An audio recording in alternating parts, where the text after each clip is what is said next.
Durant ce congrès, j'ai eu l'honneur d'animer l'atelier de la transformation animale et des bioénergies. Pendant ce congrès, les principaux points importants qu'il faut ressortir de cet atelier, c'est le sorgho est un ingrédient principal dans l'alimentation animale, notamment pour sa teneur en protéines, en phytase, en lysine, également pauvre en tanins. Ça, c'est un premier point.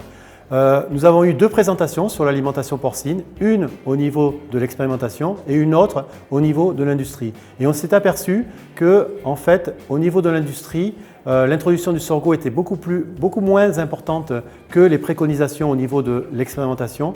Et nous pensons qu'il manque un lien entre l'expérimentation et l'industrie, notamment sur la mise à jour des données qualité.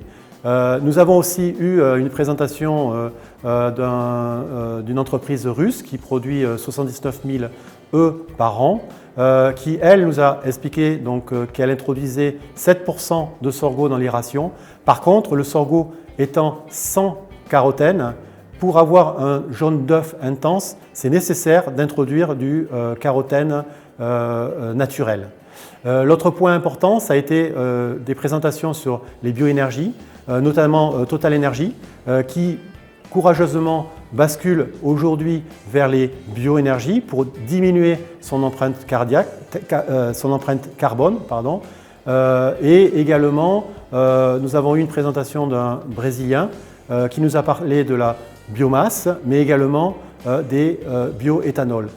Voilà, c'est des points qui sont très importants parce que l'alimentation animale, c'est 60% de la consommation de céréales en Europe et les bioénergies, c'est 20%. C'est une opportunité pour le développement du sorgho en Europe.